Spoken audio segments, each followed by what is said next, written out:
Assalamualaikum warahmatullahi wabarakatuh. Anak-anak yang soleh dan soleha, apa kabar semua? Insya Allah semuanya dalam keadaan sehat dan bahagia. Sebagai seorang muslim, kita berusaha untuk selalu melaksanakan apa yang Allah perintahkan kepada kita. Pertama, kita meyakini seyakin-yakinnya tentang rukun iman.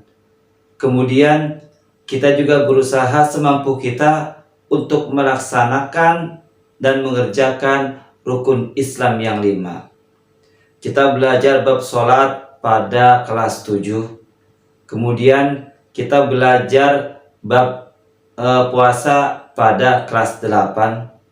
Kita juga belajar bab zakat di kelas 9. Dan pada kesempatan kali ini kita akan belajar tentang haji dan umroh.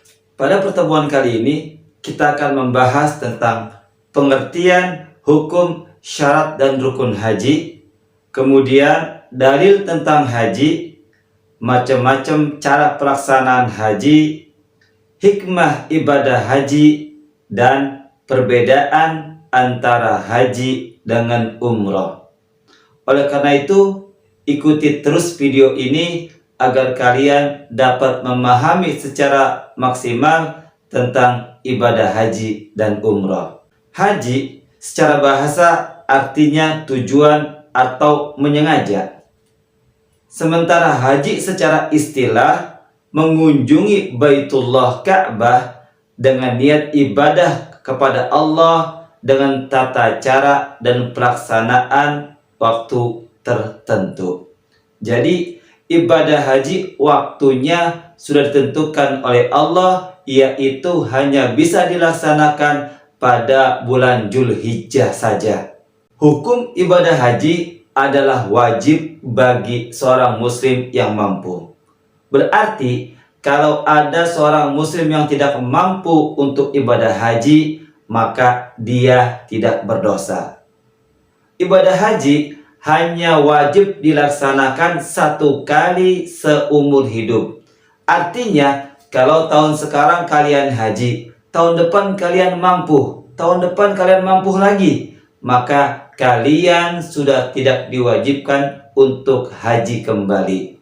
Haji berbeda dengan puasa. Kalau puasa, sekarang kalian puasa, tahun depan maka kalian tetap wajib untuk berpuasa. Sementara haji, tahun sekarang kalian haji, maka tahun depan kalau kalian mampu tetap tidak diwajibkan untuk melaksanakan haji kembali, karena haji hanya dilaksanakan satu kali seumur hidup. Dalam Al-Quran, surah Ali Imran ayat 97, Allah Subhanahu wa Ta'ala menjelaskan tentang haji ini. Walillahi 'alan nasi hijjul baiti man istata'a ilaihi sabila. Dan di antara kewajiban manusia kepada Allah Subhanahu wa Ta'ala adalah melaksanakan ibadah haji ke Baitullah bagi yang mampu.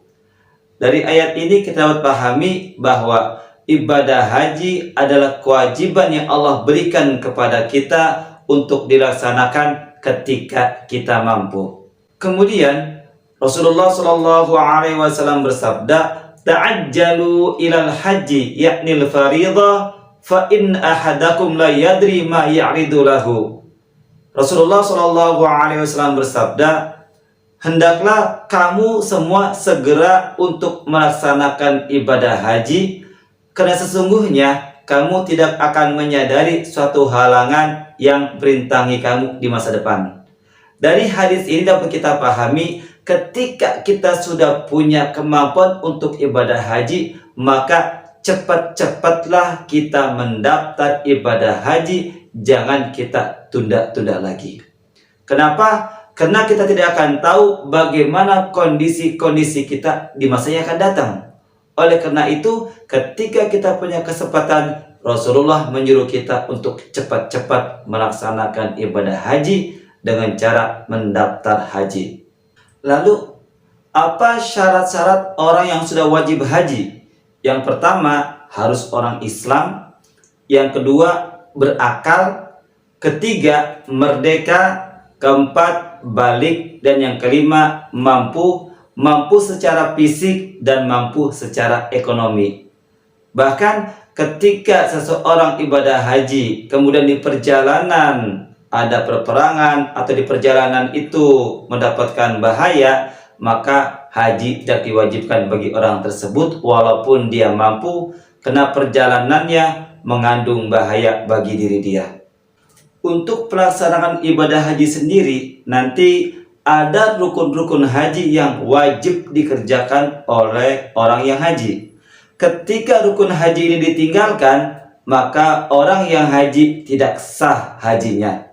Rukun haji yang pertama, ihram. Yang kedua, wukuf di Arafah pada tanggal 9 Zulhijjah. Yang ketiga, tawaf ifadah. Keempat, sa'i, yaitu berlari-lari kecil antara Bukit Safa ke Marwah sebanyak 7 kali. Yang kelima, tahallul, yaitu menggunting rambut. Dan yang ketujuh, yaitu tertib, harus berurutan dari ihram sampai tahallul. Di samping rukun haji, nanti ada wajib haji. Bedanya, kalau rukun haji ditinggalkan, maka hajinya tidak sah. Sementara kalau wajib haji ditinggalkan, maka hajinya tetap sah, tetapi orang yang berhaji wajib membayar dam. Wajib haji yang pertama, ihram di miqat. Yang kedua, mabit di Musdalifah. Yang ketiga, melempar jumroh Aqabah pada hari Idul Adha. Yang keempat, melempar 3 jumroh ula, wusa, dan Aqabah. Yang kelima, mabit di Mina. Keenam, tawaf wadah. Dan yang ketujuh, menjauhkan diri dari hal-hal yang diharamkan karena ihram. Dan yaitu denda bagi seseorang yang melanggar wajib haji. Seorang muslim yang melaksanakan ibadah haji disunahkan juga untuk melaksanakan sunnah-sunnah haji. Yang pertama, melakukan haji ifrad. Yang kedua, membaca talbiyah. Yang ketiga, membaca doa sesudah membaca talbiyah. Keempat, berzikir waktu tawaf. Kelima, sholat 2 rakaat sesudah tawaf. Dan yang keenam, mencium hajar aswad. Adapun pelaksanaan ibadah haji nanti terbagi menjadi 3. Yang pertama, ada haji ifrad, yaitu haji dahulu baru umroh kemudian. Yang kedua, ada haji tamatu, yaitu umroh dahulu baru melaksanakan ibadah haji. Tetapi ketika orang melakukan haji tamatu, maka nanti akan terkena dam.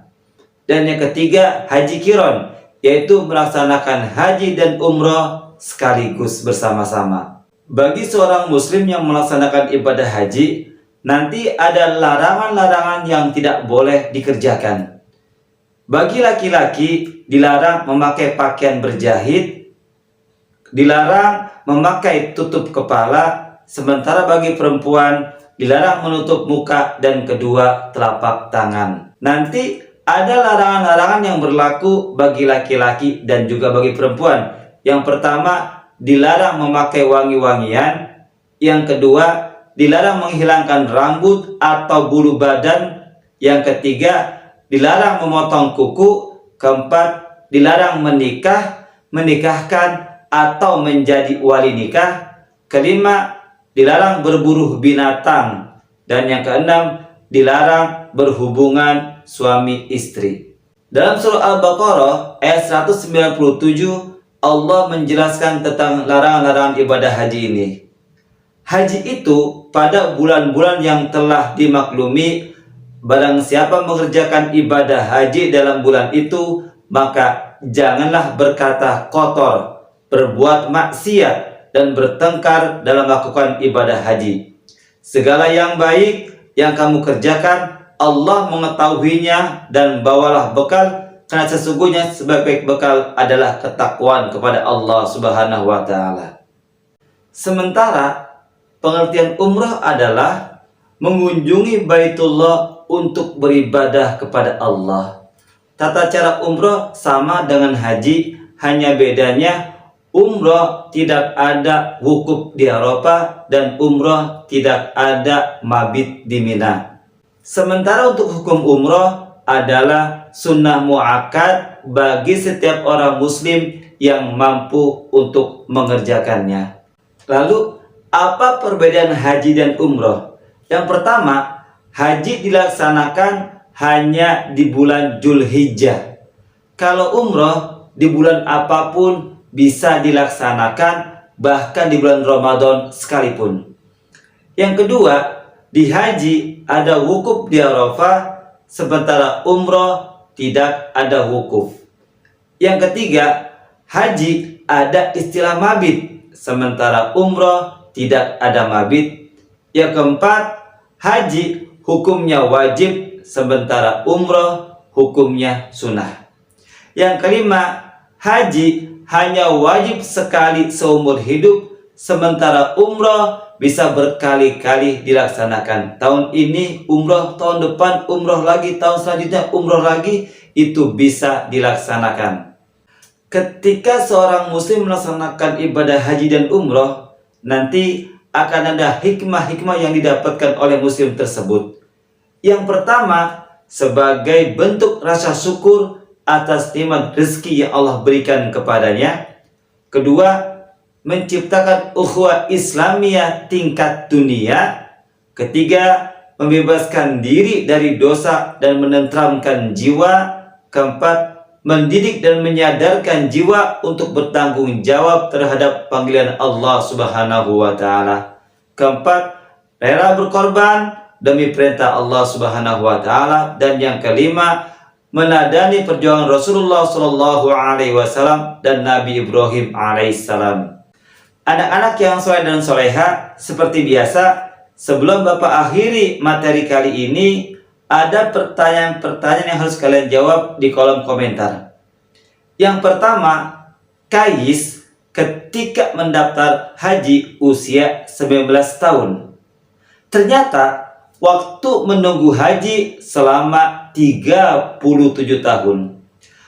Pada usia berapakah Kais akan berangkat haji? Yang kedua, tulislah perbedaan antara haji ifrad, tamattu, dan qiran. Ini gampang sekali. Kalau kalian melihat dengan teliti video Bapak, pasti ada jawaban pertanyaan ini.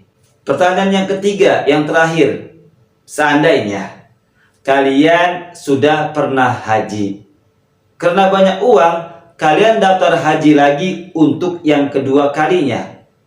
Tetapi ada tetangga kalian yang sangat membutuhkan bantuan kalian, yang sangat memerlukan biaya untuk hidupnya, dan kalian bisa membantu dengan uang yang akan kalian gunakan untuk haji. Kalian pilih mana? Pilih berangkat haji atau membantu tetangga kalian? Silakan kalian berikan alasannya mengapa. Silakan kalian tulis jawabannya di kolom komentar di bawah ini. Terima kasih buat kalian semua yang sudah mengikuti video ini dari awal sampai akhir. Sebelum Bapak tutup video ini, Bapak akan memberikan pantun untuk kalian. Di sana gunung, di sini gunung, di tengah-tengah pohon cemara. Hidup ini jangan dibuat bingung. Marilah kita selalu bergembira. Wassalamualaikum warahmatullahi wabarakatuh.